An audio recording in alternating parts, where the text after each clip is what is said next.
यह कहानी है दो ऐसे भाइयों की जिन्होंने आन बान और शान के लिए अंग्रेजों से बगावत की। अंग्रेजों के दुश्मन और गरीबों के मसीहा इन भाइयों की जोड़ी रॉबिन हुड का देशी वर्जन थी। राजस्थान के सीकर जिले के गांव पटौदा के भूर सिंह जी शेखावत अति साहसी, तेज मिजाज और रौबीले व्यक्तित्व के धनी थे। उनके बड़े भाई बल सिंह जी पटौदा के जागीरदार थे। पटौदा में उनका अपना गढ़ था। भूर सिंह जी के रौबीले व्यक्तित्व को देखकर अंग्रेजों ने उन्हें आउट आर्म्स राइफल्स में सीधे सूबेदार पद पर भर्ती कर दिया।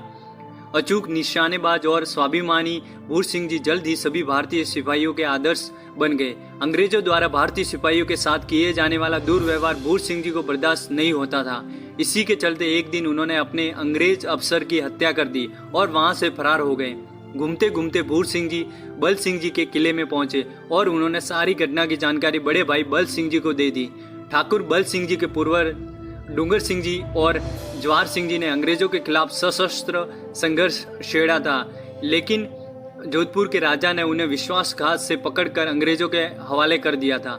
बल सिंह जी अपने पूर्वजों की मौत का बदला जोधपुर रियासत व अंग्रेजों से लेना चाहते थे, इसलिए तुरंत ऊंटों पर सवार हो अपने हथियार ले बागी जिंदगी जीने के लिए किले से बाहर निकल गए। उनके साथ बलजी का वफादार नौकर गणेश नाई भी साथ हो लिया। अब दोनों भाई जोधपुर व अन्य अंग्रेज शासित राज्यों में डाके डालने लगे। जोधपुर रियासत में तो डाके डालने की उन्होंने श्रृंखला ही बना डाली थी। जोधपुर और अंग्रेजों का साथ देने वाले धनी व्यक्ति व सेठ साहूकारों को लूट लेते और लूटा हुआ धन शेखावटी में लाकर जरूरतमंदों को बांट देते थे। लूटे हुए धन से किसी गरीब की बेटी की शादी करते और किसी जरूरतमंद की वे सहायता करते। जोधपुर, आगरा, बीकानेर, मालवा, अजमेर, पटियाला, जयपुर रियासतों में उनके नाम से धनी व सेठ साहूकार कांपने लग गए थे। साहूकारों के यहाँ डाके डालते वक्त सबसे पहले बलजी भुर्जी उनकी बहिया जला डालते थे ताकि वे गरीबों को दिए गए कर्ज का तकादा नहीं कर सके।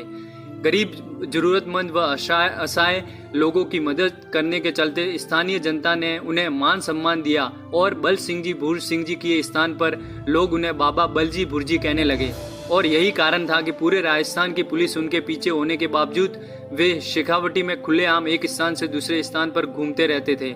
लोग उनके दल को अपने घरों में आश्रय देते, खाना खिलाते और उनका सम्मान करते। वे भी जो रूखी सूखी रोटी मिल जाती खाकर अपना पेट भर लेते। कभी किसी गांव में तो कभी रेत के टीलों पर सोकर रात गुजार देते थे। अंग्रेजों को सबक सिखाने के लिए एक दिन भुर्जी ने आर्म्स राइफल के नसीराबाद स्थित मुख्यालय से फिरंगी झंडा उतार कर लाने का ऐलान कर दिया। भुर्जी अंग्रेज अफसर की ड्रेस पहनकर उनके मुख्यालय पहुंच गए और उनके झंडे को उतार लिया और वहां मौजूद सिपाहियों का सैल्यूट स्वीकार कर वापस बड़े आराम से आ गए। अंग्रेजों को जब तक माजरा समझ में आता तब तक भुर्जी उनकी पहुंच से बहुत दूर निकल चुके थे। बाद में इसी झंडे को भुर्जी अपनी ऊंट की पूंछ से बांध कर रखने लगे। वर्षों तक इन बागियों को रियासतों की पुलिस द्वारा नहीं पकड़ पाने के चलते अंग्रेज अधिकारी खासे नाराज थे और डिडवाना के पास मुठभेड़ में जोधपुर रियासत के इंस्पेक्टर गुलाब सिंह की हत्या के बाद तो जोधपुर रियासत की पुलिस ने इन्हें पकड़ने का अभियान ही चला दिया। अंग्रेज अधिकारियों ने जोधपुर पुलिस को सीकर व अन्य राज्यों की सीमाओं में घुसकर कार्यवाही करने की छूट दे दी। जोधपुर रियासत ने बलजी भुर्जी को पकड़ने हेतु अपने एक जांबाज पुलिस अफसर बख्तावर सिंह के नेतृत्व में 300 सिपाहियों का एक विशेष दल बनाया। बख्तावर सिंह ने अपने दल के कुछ सदस्यों को उन इलाकों में ग्रामीण वेशभूषा में तैनात किया जिन इलाकों में बलजी भुर्जी घुमा करते थे। इस तरह उनका पीछा करते हुए बख्तावर सिंह को 3 साल लग गए। 3 साल बाद 29 अक्टूबर 1926 को कालू खान नामक एक मुखबिर ने बख्तावर सिंह को बलजी भुर्जी के रामगढ़ सेठान के पास बैरास गांव में होने की सूचना दी। बख्तावर सिंह के आने की खबर ग्रामीणों से मिलते ही बलजी भुर्जी ने भी मोर्चा संभालने की तैयारी कर ली। अतः वे बैरास गांव छोड़कर उसी दिशा में सहनुसर गांव की भूमि की ओर बढ़े जिधर से बख्तावर अपनी फोर्स के साथ आ रहा था। रात्रि का समय था। बलजी भुर्जी ने एक बड़े रेतीले टीले पर मोर्चा जमा लिया। उधर बख्तावर की फोर्स ने भी उन्हें तीनों ओर से घेर लिया।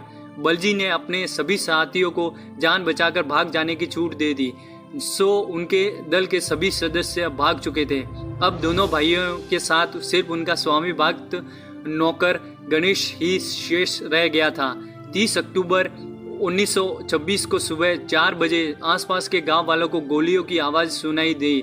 दोनों ओर से कड़ा मुकाबला हुआ। कुछ सिपाही टीले के पीछे पहुंच गए थे, जिन्होंने पीछे से वार कर बलजी को गोलियों से छलनी कर दिया। भुर्जी के पास भी कारतूस खत्म हो चुके थे।